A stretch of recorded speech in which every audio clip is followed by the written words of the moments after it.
انا وصحابي عاملين غداوة، واتفقنا كل واحدة فينا تعمل حاجة في بيتها ونتقابل وناكل كلنا مع بعض.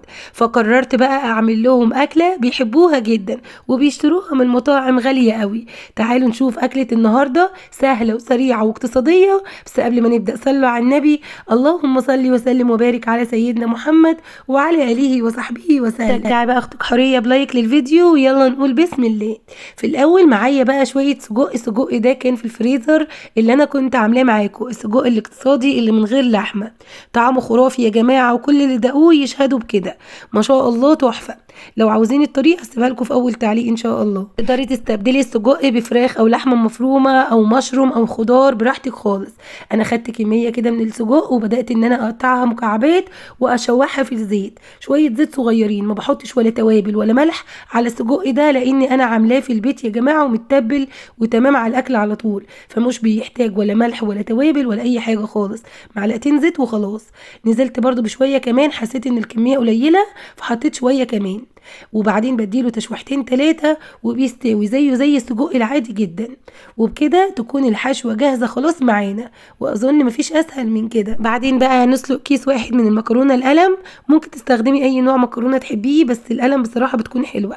القلم والسباكيتي بيكونوا حلوين قوي في الوصفة دي. حلة تانية بقى حطيت معلقتين كبار من السمنة او الزبدة، انزلي عليهم ب3 معالق كبار مليانين من الدقيق، شوحيهم كده لحد ما تشم ريحة الدقيق.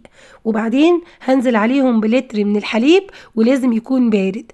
اعملي البشاميل بالطريقه اللي بتحبيها، بس هي دي الطريقه التقليديه اللي انا بحبها جدا جدا. وبالنسبه بقى للتوابل، ما بستخدمش غير فلفل اسود ومرقه لحمه. ممكن تحطي مرقه دجاج براحتك، انا بحط رشه فلفل اسود ومكعبين من مرقه اللحمه وبس كده. في الاخر بدوق، ولو حسيت محتاج شعره ملح ولا حاجه بضيف له، مش محتاج خلاص. هنا بقى هحط المكرونه وهنزل عليها بالسجق واديهم تقليبه مع بعض كده، غرق كده المكرونه بالسجق. وبعدين هنزل عليهم بكميه البشاميل كلها. امال هتحطي ايه على الوش يا فوزيه؟ هنحط جبنه يا قلب اختك. لو مش حابه تحطي بقى جبنه على الوش، كنت اقول لك لو مش حابه تحطي فوزيه على الوش. لو مش حابه تحطي جبنه على الوش، حطي نص كميه البشاميل بس على المكرونه، وخلي النص التاني حطيه على الوش. تمام. لكن انا بحبها تكون من جوه كده مبصبصه وملزلزه، وصحابي بيحبوا المكرونه بتاعتي قوي علشان تكون بتبظ وبتلز بالشكل ده كده، وتكون غرقانه كده بالصوص. هنجيب بقى الطواجن. طبعا لو تعمليها لاسرتك في البيت ممكن تعمليها في صينيه واحده وخلاص وكده وزي الفل، لكن انا عملتها في طواجن علشان هاخدها معايا وانا نازله. ممكن برضو تفرحي ولادك وتجيبي طواجن زي دي وتعملي برضو الوصفه دي بالطريقه دي كده، علشان يحسوا بتغيير ويحسوا ان هم بياكلوا في مطعم. مبتبقاش محتاجة جنبها غير شوية مخلل وخلاص على كده. ما شاء الله مشبعة وغنية جدا. ممكن تضيفي لها بقى مشروم، ممكن تضيفي لها زيتون شرايح، ممكن تعمليها باللحمة المفرومة او بالفراخ، بتكون هايلة. خلاص بقى فضيت كل الكمية بالشكل ده، وهضيف بقى شوية من موتزاريلا فريش القمر دي على الوش كده. ممكن نضيف على الوش كمان شوية زيتون، فلفل ألوان، طماطم، فلفل رومي، فلفل حامي، براحتك يعني. اعملي بقى اللي انتي محتاجاه او اللي انتي بتحبيه. انا حطيت شوية زيتون من بتاع ام عبد الله القمر، ربنا يحسن ما بين ايديها يا رب.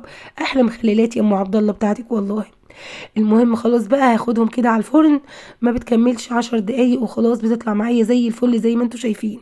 بغطيها على طول بقى وهي سخنة، علشان لما نروح تكون الجبنة لسه بتمط، ما تنشفش يعني ولا تجلد ولا اي حاجة. هي بصراحة كانت عاوزة تطلع بدري شوية، لكن انا استغبيت. هقول لكم الصراحه، انا بعد ما طفيت الفرن سبتها جوه الفرن، قلت علشان تفضل سخنه، فخدت لون بزياده. بس مش مشكله، كانت زي العسل وتستاهل بقكم. يلا بينا بقى نقول الدعاء. دعاء النهارده يا حبايبي هو دعاء حلو قوي، نفسي اعلمه لكم. اكيد معظمكم عارفه، بس انا نفسي بجد تحفظوه. اللهم انت ربي خلقتني وأنا عبدك، وأنا على عهدك ووعدك ما استطعت. أعوذ بك من شر ما صنعت. أبوء لك بنعمتك علي وأبوء بذنبي فاغفر لي، فإنه لا يغفر الذنوب إلا أنت. وصلى اللهم وسلم على سيدنا محمد وعلى آله وصحبه وسلم. أسيبكم في رعاية الله. كانت معاك حورية، ما تنسوش اللايك للفيديو، والسلام عليكم ورحمة الله وبركاته.